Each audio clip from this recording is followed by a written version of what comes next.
पेशे से एक वकील हूँ। जीवन में काफी उठापटक, बहुत सी विपत्तियां, चाहे वो बिजनेस को लेके हो या किसी भी चीज को लेके, लेकिन कहीं ना कहीं महाराज जी के प्रवचनों से प्रेरित होकर जो मैंने अपने आप में मेरी अंतरात्मा ने जो मुझे महसूस किया कि एक सुकून मुझे मिला, ये कि संस्कारों की जो पाठशाला है वो परिवार है। हमें अपने आने वाले पीढ़ी को, हमें अपनी संतानों को ईश्वर की भक्ति, ईश्वर भक्ति के प्रति, आध्यात्म के प्रति जोड़ के रखना चाहिए। अगर इंसान समझे तो इंसान को मजबूत बनाने के लिए आती है, कुछ सिखाने के लिए आती है। ऐसा नहीं है कि वो एक लंबे टाइम तक हो।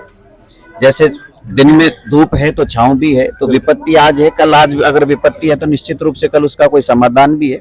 कि आध्यात्म अगर कोई गलत मार्ग है, ऐसा कुछ भी नहीं है। अगर आप आपके बच्चों को आध्यात्म मार्ग से जोड़ोगे तो निश्चित रूप से सबसे पहले आपके परिवार में सुख शांति होगी। मैं आपको दिखाना चाहता हूं कि यहाँ इस अखंड भारत के कोने कोने से, मेरे हिसाब से अलग अलग राज्यों से, किसी स्टेट के विभिन्न जिलों से, गांवों से, तहसीलों से, जो यहाँ रात भर पलक पावड़े जो बिछाकर जो इंतजार कर रहे हैं महाराज जी का, ये बहुत बड़ा प्रमाण है। ये रोजगार नहीं, जहाँ विचारों में अगर किसी के परिवर्तन आ जाए, उससे बड़ा कोई रोजगार नहीं। श्री हरिवंश। श्री हरिवंश। क्या नाम है आपका? मनोज जैमन। कहाँ से आए हैं आप? मैं राजस्थान के अलवर जिले से, राजगढ़ से हूँ। क्या करते हैं आप? मैं पेशे से एक वकील हूँ। और महाराज जी का सत्संग आप कितने समय से सुन रहे हैं? मैं भैया जी, ऐसा है कि रिसेंटली ये मेरा सौभाग्य रहा कि महाराज जी का सत्संग तो मैं वैसे मोबाइल पे, यूट्यूब पे रोज सुनता हूँ, और ये शायद मैं चौथी बार महाराज जी के दर्शनों के लिए यहाँ वृंदावन में आया हुआ हूँ। मैंने जो सबसे अपने जीवन में परिवर्तन जो मेरे जीवन में आया, मैं फेसबुक पे, यूट्यूब पे या रील्स के माध्यम से जो महाराज जी के जो प्रवचन है, वो कहीं ना कहीं सबसे पहला उन्होंने जो मुझे प्रभावित किया, तो उन्होंने मेरी लाइफ में चेंज किया। और मैंने उस चेंज में जो महसूस किया, मैं अभी रिसेंटली मेरे जीवन में काफी उठापटक, बहुत सी विपत्तियां, चाहे वो बिजनेस को लेके हो या किसी भी चीज को लेके, लेकिन कहीं ना कहीं महाराज जी के प्रवचनों से प्रेरित होकर जो मैंने अपने आप में मेरी अंतरात्मा ने जो मुझे महसूस किया कि एक सुकून मुझे मिला। और मैं यही कहना चाहूंगा कि हमारे जो इस सनातन धर्म में, हमारे इस आध्यात्म में बहुत बड़ी ताकत है, लेकिन आज की जो युवा पीढ़ी है ये गुमराह हो रही है। हम पाश्चात्य की ओर जा रहे हैं, लेकिन हमें जागरूक होना चाहिए। और संस्कारों की जो प्रथम और अंतिम पाठशाला, मेरा मानना है, मैं नहीं कहता सभी का, लेकिन मेरा मानना यही है कि संस्कारों की जो पाठशाला है वो परिवार है। हमें अपने आने वाले पीढ़ी को, हमें अपनी संतानों को ईश्वर की भक्ति, ईश्वर भक्ति के प्रति, आध्यात्म के प्रति जोड़ के रखना चाहिए, जिससे निश्चित रूप से अगर हम हमारे परिवार में अपने बच्चों को अगर ये संस्कार दे पाएंगे, तो हमारा समाज, हमारा परिवार और हमारी आने वाली पीढ़ियां निश्चित रूप से इस देश को एक सोने की चिड़िया बना देंगी। बिल्कुल। जैसा कि आपने अभी कहा कि कुछ आपके जीवन में उठा पटक रहे, चाहे बिजनेस को लेके हो या कुछ भी लेके हो, तो महाराज जी कहते हैं ये तो आपके जो कर्म है या जो आपका कर्म है उसके अनुसार ये होता है, ना कि अध्यात्म से जुड़ने से, भजन करने से। तो बहुत से लोग ऐसे हैं कि जब भजन करना चालू करते हैं, उनके जीवन में कुछ विपत्तियां आती हैं तो घबरा जाते हैं। वो सोचते हैं कि जब मैं भजन करना जब से चालू किया हूँ, तब से मेरे जीवन में ये होने चालू हो गए।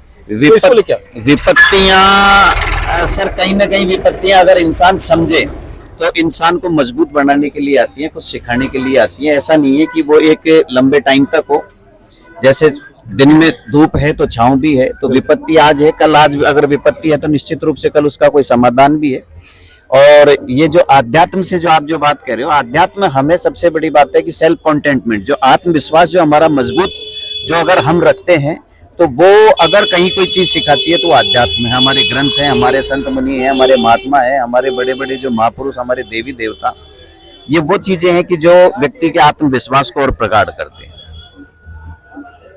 बिल्कुल। जैसा कि बहुत से ऐसे लोग हैं जो अपने बच्चों को ये नहीं चाहते कि अध्यात्म मार्ग पर आए, लेकिन अध्यात्म मार्ग आने से उनकी क्या उन्नति होगी वो यही नहीं समझ पाते, जो कि बच्चा उनका गलत संगत में पड़ जाता है अध्यात्म करने जानने के कारण। आज बिल्कुल सही कह रहे हो आप कि बहुत से ऐसे पेरेंट्स हैं, लेकिन मैं उन पेरेंट्स के लिए भी एक मैसेज देना चाहूंगा कि आप का ये सोचना कि आध्यात्म अगर कोई गलत मार्ग है, ऐसा कुछ भी नहीं है।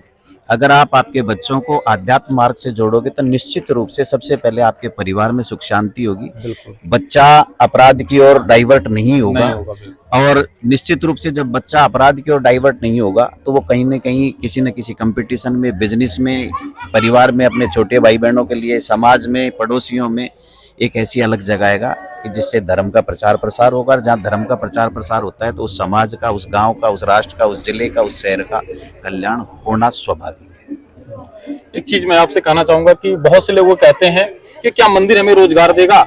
आप देख सकते हैं इसी परिक्रमा मार्ग पर। मैं उन्हीं लोगों के लिए कि जो ये कहते हैं कि इस सनातन में कुछ नहीं है, तो मैं आपको दिखाना चाहता हूं कि यहाँ इस अखंड भारत के कोने कोने से, मेरे हिसाब से अलग अलग राज्यों से, किसी स्टेट के विभिन्न जिलों से, गांवों से, तहसीलों से जो यहाँ रात भर पलक पावड़े जो बिछाकर जो इंतजार कर रहे हैं महाराज जी का, ये बहुत बड़ा प्रमाण है। ये रोजगार नहीं, जहाँ विचारों में अगर किसी के परिवर्तन आ जाए उससे बड़ा कोई रोजगार कोई नहीं रोजगार नहीं है। हाँ, अगर रोजगार की भी दृष्टि से देखे तो आके देख सकते हैं वो। क्यों नहीं, व्हाई नॉट? रोजगार कैसे नहीं मिल रहा? कैसे नहीं मिल रहा? रात में फूल वाले को रोजगार मिल रहा है, तिलक वाले को, ब्रज की रस लगाने वालों को रोजगार मिल रहा है। उस रोजगार के साथ साथ संस्कार भी मिल रहा है। संस्कार भी मिल रहा है। हमें खुद को एक प्रेरणा मिलती है कि यहाँ ये सब लोग बेवकूफ नहीं है सर। इस सृष्टि को चलाने वाली शाश्वत शक्ति विद्यमान है, ईश्वर है। इस सनातन में बहुत बड़ी ताकत है। हाँ, किसी ने पूछा भी था कि मैं कैसे ईश्वर को मानूं, तो महाराज जी ने बड़ा अच्छा जवाब दिया था कि दूध में दही है, घी है, पूरी निकाल लो दूध में। जी बिल्कुल सही है। तो कहे भगवान को कैसे मानूं, तो महाराज जी ने कहे वैसे मानो जैसे दूध में घी। सबसे बड़ा, भगवान को कैसे मानूं, तो अपने मन में हमेशा एक संकल्प ले कि कभी मेरे से किसी का अहित न हो, किसी के प्रति मेरे मन में गलत विचार नहीं आए, मेरे हक का कोई छीने नहीं, किसी के हक का मैं नहीं छीनूं, एक सदमार्ग पे चलूं और कोशिश ये करूं कि मेरे से प्राणी मात्र का, जीव मात्र का हमेशा कल्याण हो, कभी किसी का बुरा न सोचूं और न करूं। और महाराज जी का जो सत्संग है उसमें आप देख सकते होंगे, जैसा कि अभी परिक्रमा मार्ग पर 80% से ज्यादा यहाँ पे युवा आता है। तो महाराज जी का जो सत्संग है युवाओं के लिए क्या प्रेरणा स्रोत बना है? महाराज जी का जो सत्संग है, ये जो युवाओं के लिए प्रेरणा स्रोत है, वो सबसे बड़ी चीज है कि आज की जो युवा पीढ़ी है वो जो जिस तरीके से गुमराह हुई है, उसमें सबसे ज्यादा वो नशे की ओर जो गुमराह हुई है। तो मेरे हिसाब से महाराज जी का जो प्रवचन या महाराज जी का सानिध्य जिस युवा पीढ़ी को प्राप्त है, वो कहीं न कहीं आपस में एक दूसरे से लिंक होकर नशे से दूर हो रही है, सदमार्ग पे चल रही है और एक अच्छा अपना कहीं न कहीं सुनहरा भविष्य खोज रही है। और ये बहुत बड़ी प्रेरणा है कि अगर महाराज जी के प्रवचन से किसी ऐसे व्यक्ति को कि जो किसी गलत रास्ते पे, गलत आदतें हैं या कोई गलत बिजनेस है, लेकिन महाराज जी के प्रेरणा पुंज से, महाराज जी के एक विचार से अगर उसके जीवन में कोई परिवर्तन आता है तो बहुत बड़ा परिवर्तन है।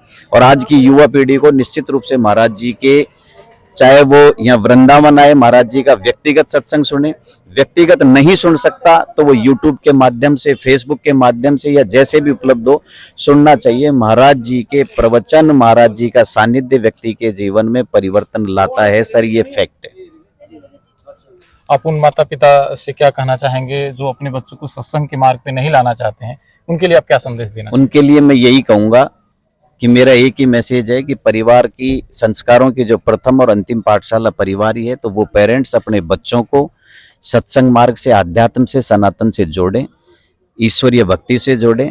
हमारी जो सभ्यता, संस्कृति, हमारा ये जो देश है जहाँ राम राज्य की परिकल्पना, ये सारी सब कुछ चीजें हुई, उनके आदर्शों पे ही अगर हम चलेंगे तो निश्चित रूप से हमारा समाज, हमारा देश और हमारा परिवार तरक्की करेगा। राधे राधे। राधे हरिवंश। आप एक